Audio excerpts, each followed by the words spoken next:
Welcome back to Human Resources for the People. It's a human capital revolution. Today we're going to be talking about two new acts that directly affect pregnant employees in the workplace.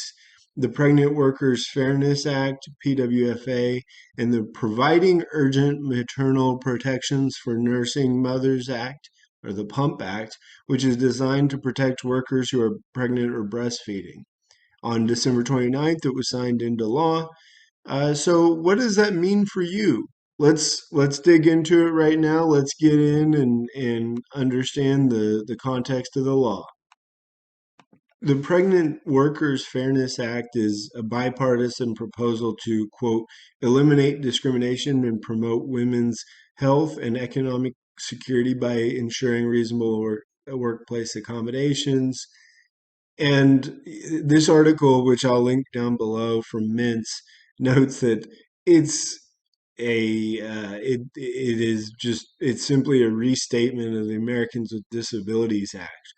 All of these things are already required for a employer to do in the workplace. Pregnancy falls under the Americans with Disabilities Act. It's very cut and dry with respect to this. Workplace accommodations are required, and this act that they just put forward is just a restatement of the Americans with Disabilities Act. And you'll find that for the most part, many of the acts that Congress puts into place are ones that are already covered by the law. Now, to be clear, they may not be enforced appropriately or effectively or efficiently. They may not be enforced the way they should be, but they're already covered by the law. Enforcement is the problem. And another law on top of the already existing enforcement doesn't really fix the problems. And I think that that's really important to understand when we're talking about these pregnancy acts, among other discrimination acts, because for the most part, they're already covered by the Americans with Disabilities Act, as well as other coverages from the EEOC, et cetera, et cetera. The next up is the PUMP Act, or the Providing Urgent Maternal Protections for Nursing Mothers Act.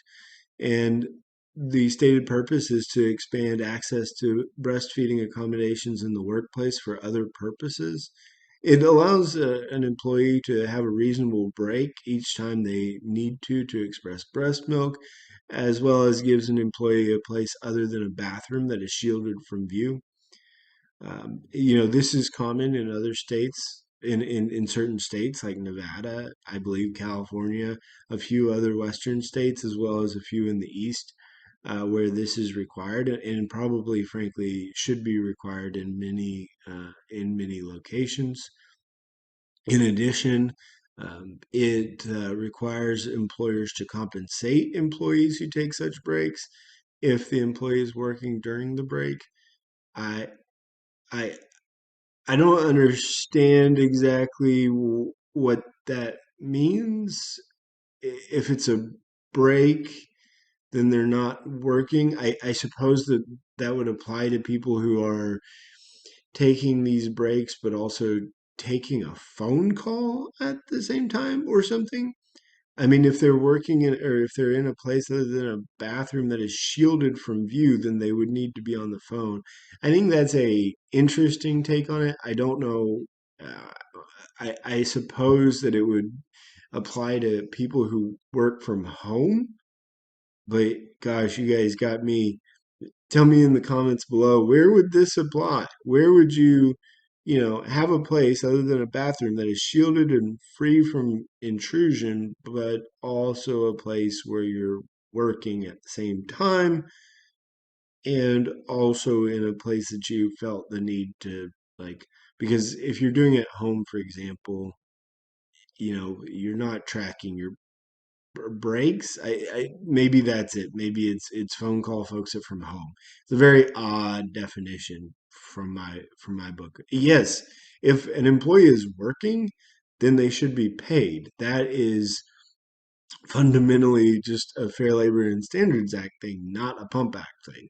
So I don't really understand how this part of the act would play here.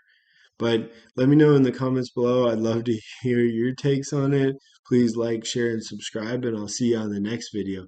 Have a great day, guys. Bye.